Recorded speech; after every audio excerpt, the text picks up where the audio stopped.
તમે અલગ અલગ ફ્લેવરવાળા બિસ્કિટ તો ઘણા ખાધા હશે, પણ ગુલાબની ફ્લેવરવાળા બિસ્કિટ કંઈક ખાસ જ છે. તો ચાલો આજે આપણે બનાવીએ રોઝ ફ્લેવરના બિસ્કિટ, એટલે કે ગુલાબની ફ્લેવરવાળા બિસ્કિટ. તો જો અહીંયા સૌથી પહેલાં એક મિક્સિંગ બાઉલની અંદર મેં આશરે 70 ગ્રામ જેટલું બટર લઈ લીધું છે. બટર છે આપણે રૂમ ટેમ્પરેચરવાળું લેવાનું છે, વધારે એને પીગાળવાનું નથી કે એકદમ હાર્ડ નથી રાખવાનું. તો જો આ રીતના આપણે બટર છે એ લઈ લેવાનું છે. તો અહીંયા મેં 70 ગ્રામ જેટલું બટર લીધું છે, અને જે વાટકીનું આપણે માપ લઈએ ને એ જ વાટકીના માપથી આપણે અહીંયા બધી સામગ્રી લઈ લઈશું. તો અહીંયા મેં અડધો કપ જેટલી દળેલી ખાંડ લઈ લીધી છે. હવે તમે બટરની જગ્યાએ ઘીનો યુઝ કરી શકો છો, ખાંડની જગ્યાએ જે દેશી ખાંડ આવે છે અથવા તો ગોળ પાવડર આવે છે એનો પણ તમે યુઝ કરી શકો છો. તો હવે આ બંનેને એટલે કે બટરને અને દળેલી ખાંડને આપણે 3 થી 4 મિનિટ માટે આ રીતે વિસ્ક કરવાનું છે. તમે વિસ્કરની બદલે ચમચીનો પણ યુઝ કરી શકો. હવે આપણે બિસ્કિટને રોઝ ફ્લેવર આપવા માટે મેં અહીંયા જે આપણે ગુલાબનું શરબતનું સિરપ આવે છે ને એ યુઝ કર્યું છે. તો એ મેં અહીંયા 2 મોટી ચમચી જેટલું લઈ લીધું છે, અને એને બટર અને ખાંડ સાથે સારી રીતે મિક્સ કરી લેવાનું છે. હવે આપણે યુઝ કરીશું 1 કપ મેંદો. જે કપના માપથી આપણે દળેલી ખાંડ લીધી છે એ જ કપના માપથી આપણે અહીંયા મેંદો લઈ લીધો છે. સાથે અડધી ચમચી જેટલો બેકિંગ પાવડર લઈ લીધો છે. હવે મેંદાની જગ્યાએ તમે અહીંયા ઘઉંના લોટનો પણ યુઝ કરી શકો છો, પરંતુ બહાર જેવા બિસ્કિટ ખાવા હોય તો કોઈક વાર આ રીતે આપણે થોડી ચીટિંગ પણ કરી શકીએ છીએ, એટલે કે મેંદો પણ ખાઈ શકીએ છીએ. તો અહીંયા બધું જ છે અને સારી રીતે આપણે મિક્સ કરી લેવાનું છે. દૂધ કે પાણી કાંઈ જ યુઝ કરવાનું નથી. એ વગર જ આપણો એકદમ પરફેક્ટ રોઝ ફ્લેવરના બિસ્કિટનો ડો છે એ રેડી થઈ જવાનો છે. તો જો આ રીતનું એનું ટેક્સચર હોવું જોઈએ. તો બરાબર આપણા જે રોઝ ફ્લેવરના બિસ્કિટનો ડો છે રેડી થઈ ગયો છે. હવે અહીંયા આપણે એને શેપવાળા બનાવવાના છે, એટલે કે ડિઝાઇનવાળા બિસ્કિટ બનાવવાના છે. તો મેં આ રીતે પાઇપિંગ બેગ લઈ લીધી છે, અને આ રીતના મારી પાસે નોઝલ્સ હતા, એમાંથી એક આ નોઝલ છે એ લઈ લીધું છે, જેને આપણે પાઇપિંગ બેગમાં એડ કરી કટ કરી લેવાનું છે. અને આપણો જે ડો હતો ને એ આ રીતના આપણે પાઇપિંગ બેગની અંદર ભરી દેવાનો છે. હવે જો તમારી પાસે પાઇપિંગ બેગ કે એવું ના હોય ને તો તમે હાથેથી એને રાઉન્ડ શેપ પણ આપી શકો છો બિસ્કિટને.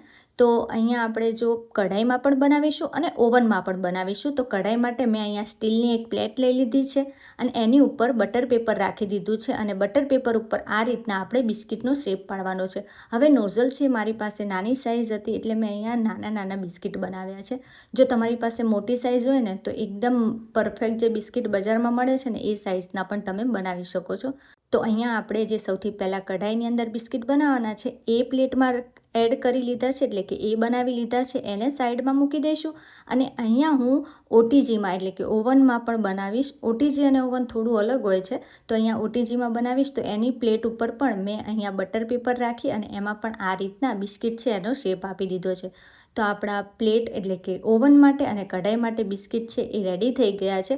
હવે અહીંયા ઉપરથી હું એને થોડો ટચ અલગ આપું છું, જેથી બિસ્કિટ છે ને એ લુકમાં પણ એટલા સરસ આવે. તો ઉપરથી આપણે અહીંયા કાજુ, બદામ અને પિસ્તાની કતરણ મેં એડ કરી છે. તમારી પાસે કોઈ પણ હોય તો તમે એ એડ કરી શકો છો, અને ના હોય ને તો પણ ચાલે. તો અહીંયા આપણે સરસ એવો ટચ ઉપરથી આપી દીધો છે, જેથી લુક સરસ લાગે. તો આ બિસ્કિટ આપણા રેડી છે. હવે આપણે ઓવનને જ્યાં સુધી પ્રીહીટ કરીએ છીએ 10 મિનિટ, ત્યાં સુધી આપણે બિસ્કિટને મૂકી દઈશું ફ્રીજની અંદર. તો ઓવનને મેં પ્રીહીટ કરી લીધું છે, અને કઢાઈ છે એને પણ હાઈ ફ્લેમ ઉપર 5 મિનિટ માટે પ્રીહીટ કરી લીધી હતી. હવે બિસ્કિટને આપણે મૂકી દઈશું પ્લેટની અંદર, એટલે કે કઢાઈની અંદર પ્લેટ મૂકી દઈશું, અને એને આપણે બેક કરી લઈશું મીડિયમ ફ્લેમ ઉપર 15 મિનિટ માટે, જ્યાં સુધી ઉપરનો કલર છે એ સરસ આવી ન જાય બ્રાઉન ત્યાં સુધી.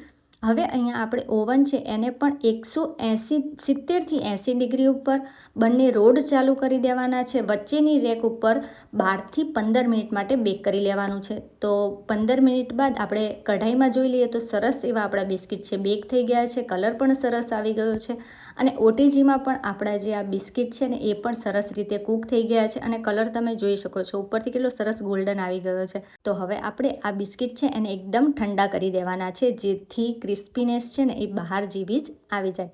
તો ઠંડા થઈ ગયા બાદ આપણા બિસ્કિટ છે એ રેડી છે. તો જો કેવા ઇઝીલી બટર પેપરના લીધે એ એકદમ છૂટા પડી જાય છે પેપરમાંથી, અને નીચે જો આ કઢાઈવાળા બિસ્કિટ છે એનો કલર અને એનો જે ટેક્સચર છે, એનું જે ક્રન્ચીનેસ છે એટલો સરસ આવી ગયો છે.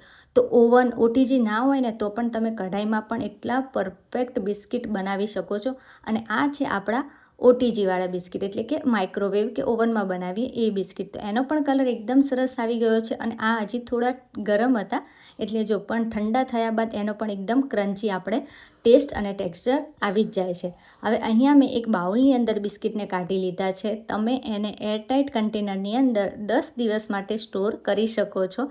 તો તમે પણ બનાવો અને કમેન્ટમાં જણાવો કેવી લાગી તમને આજની આ બિસ્કિટની રેસીપી.